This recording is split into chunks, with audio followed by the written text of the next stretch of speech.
So on Wednesday, February 20, the RJ Gleaner Communications Group recognized many persons and organizations at its honor awards ceremony, but only one came away with the Platinum Award, which, by the way, replaces the Man of the Year award. Lieutenant General Rocky Meade, Chief of Defense Staff of the JDF, and Major Alicia Cooper, Detachment Commander of the Caribbean Infantry Training Center, here representing the awardees, the awardee, the Jamaica Defense Force. Good morning to you both. Welcome, sir. Chief of Defense Staff, let me first congratulate you, sir.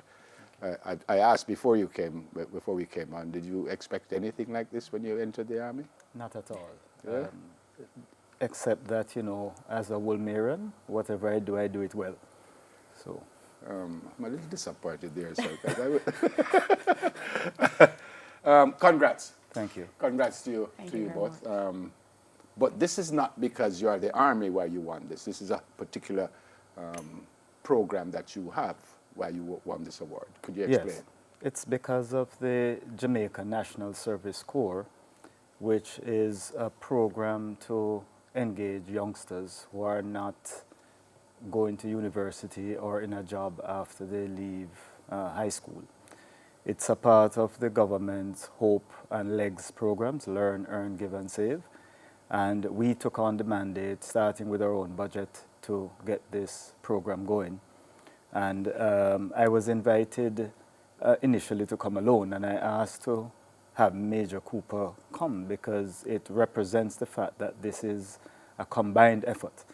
I might be driving the effort, but I have many persons who are a part of the effort, and Major Cooper is the first female officer to head up the training center in Newcastle, and I thought it important that she be here as well. And just before the Major, this JNSC is not necessarily to get people to join the Army, or is it? It is a longer-term program than just the Army. It's a part of making a difference in Jamaica. But in the short term, the majority of persons who sign up for the program do stay on in the regular force.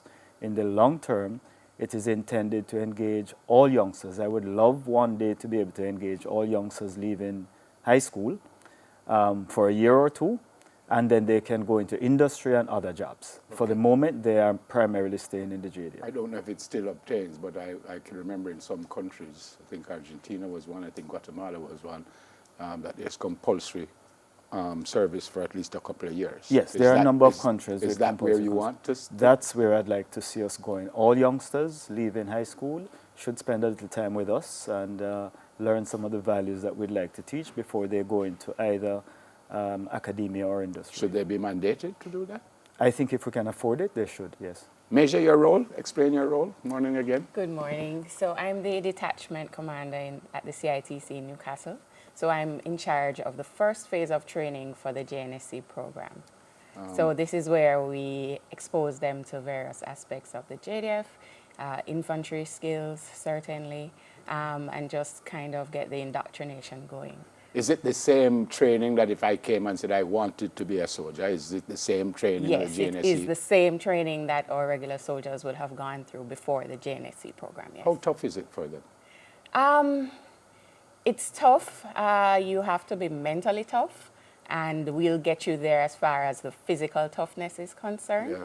But it's something that once you put your mind to it, and our training staff is more than capable to help you to achieve. I remember as part of the national coaching staff, we were going to Guatemala, and we heard that there was a bit of an altitude, and we decided to spend a week at Newcastle, or a weekend at Newcastle. No hot water, Major man. It's a part of that mental toughness I was talking about. It's a coldest part of Jamaica up there. But wow.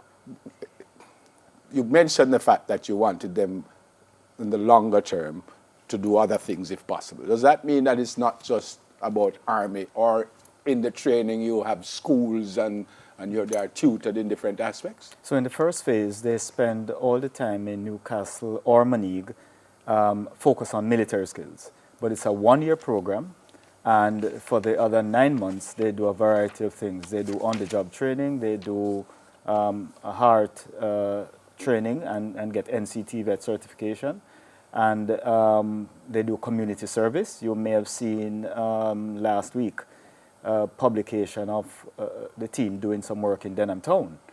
So they learn, they earn, they give back and save. It's a complete program. It seems like you have a lot on your plate, sir, because you're helping with policing, which I don't think was your mandate or I still don't think it is your mandate to be a police officer, but you're helping with that.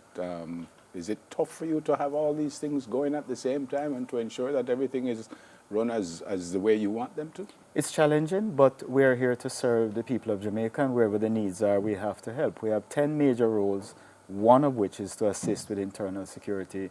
And to the extent that serious crimes are a significant challenge for Jamaica now, we can't shy away from that. So in the short term, we're assisting the police with the internal security situation, but this Jamaica National Service Corps program is a part of our long-term effort to help Jamaica. So long after the police are able to manage the crime situation themselves, we will be engaging the youngsters to ensure a better Jamaica. As I said some time ago, we're seeking to change Jamaica one youngster at a time. Yeah, man. What's the age group here we're talking about, Major, and how someone watching this morning would want to be a part of it? Are there specific times you have your recruiting, or can I just come up to campus? Well, we're always recruiting. As a matter of fact, our recruiting unit goes around the island recruiting persons, and eventually we'd like to set up recruiting centers all over the island as well.